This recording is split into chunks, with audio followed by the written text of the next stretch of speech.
বগুড়া শহর যেন আবারও দালাল আর সুদখোরদের স্বর্গরাজ্যে পরিণত হয়েছে।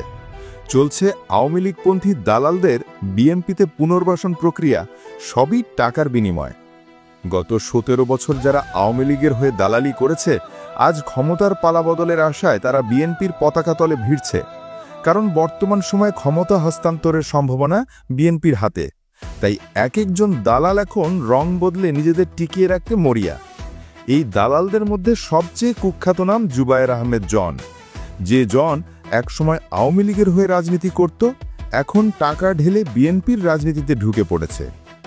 ৫ আগস্টের পর জন সরকার মুকুলকে ৩ লক্ষ টাকা ঘুষ দিয়ে জেলা স্বেচ্ছাসেবক দলের সহশিক্ষা সম্পাদক পদ বাগিয়েছে। জনের খুব ঘনিষ্ঠ ছিল বগুড়া জেলা যুবলীগের সাংগঠনিক সম্পাদক রাসেল। গত ১৭ বছর আওয়ামী লীগ ক্ষমতায় থাকাকালীন এই রাসেল জনের যে কোনো দুর্নীতির কাজে সহায়তা করেছে। জলেশ্বরীতলার আরিফ ক্লিনিকের গলিতে জনের অফিস, সেখান থেকেই সে চালায় তার ভয়ঙ্কর সুদের ব্যবসা। নিউ মার্কেট থেকে জলেশ্বরীতলা পর্যন্ত জনের সুদের কারবার ছড়ানো। কেউ সামান্য ১ লক্ষ টাকা লোন নিলেও জন ব্ল্যাঙ্ক চেক নেয়। পরবর্তীতে সেই চেকে নিজের মতো করে ৩০-৫০ লক্ষ টাকা লিখে মামলা করে বসে যায়।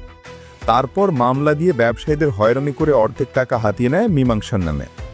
যারা টাকার কিস্তি দিতে দেরি করে তাদের উপর ঝাঁপিয়ে পড়ে জনের বাহিনী।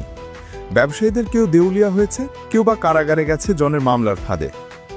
জেলখানার মোড়ে পান সিগারেটের দোকান থেকে শুরু করে ছোট লোনে আটকে রেখেছে অসংখ্য সাধারণ মানুষকে। এক কথায় বগুড়ার ব্যবসায়ীরা জনের অত্যাচারে দম বন্ধ হয়ে বেঁচে আছে। জনের সবচেয়ে ঘনিষ্ঠ বন্ধু ছিল পাপ্পু, জেলা ছাত্রলীগের সহ সম্পাদক। পাপ্পুর দাপটেই জন বগুড়া শহরে রাজত্ব করত। ছাত্রলীগে একসাথে রাজনীতি করেছে তারা। জন যদিও কখনো পদ পায়নি, কিন্তু পাপ্পুর ছায়াতেই তার সুদের সাম্রাজ্য ফুলে ফেপে উঠেছিল। পাপ্পু ছিল লিটন পোদ্দারের সবচেয়ে বিশ্বস্ত সৈনিক। বগুড়া ছাত্রলীগে তার দাপট ছিল অপরাজেয়, আর সেই দাপটের আড়ালে জনের সুদের ব্যবসা চলেছে রমরমিয়ে। ৫ আগস্টের পর যখন পাপ্পু জেলে গেল, তখন পাপ্পুর বাহিনী পুরোপুরি জনের নিয়ন্ত্রণে চলে আসে। এখন ছাত্রদল থেকে আওয়ামী লীগ সবাই জানে জন আর পাপ্পুর সম্পর্ক কতটা গভীর ছিল। বর্তমানে জন হলো সরকার মুকুলের ব্যক্তিগত এটিএম বুথ। মুকুলের বাড়ির বাজার থেকে শুরু করে তার সব খরচ যোগাচ্ছে এই কুখ্যাত সুদখোর দালাল। বগুড়ার মানুষ আজ প্রশ্ন করছে, যে জন একসময় আওয়ামী লীগের ছত্রছায়ায় সুদখোর সাম্রাজ্য গড়ে তুলেছে, সে কিভাবে আজ বিএনপিতে জায়গা করে নিচ্ছে টাকা দিয়ে? দল পাল্টালে দালালের চরিত্র পাল্টায় না। জন আর পাপ্পুর দাপটের এই কালো অধ্যায় কি শেষ হবে না কখনো? আমাদের ভিডিওটি ভালো লাগলে বেশি বেশি শেয়ার দিয়ে সবাইকে জানার সুযোগ করে দিন। এসব জানা অজানা তথ্য সবার মাঝে প্রচার করতে আমাদের সাহায্য করুন। তাই আমাদের ভিডিওটি অবশ্যই বেশি বেশি শেয়ার দিয়ে বগুড়া ফ্যাক্টের পাশে থাকবেন।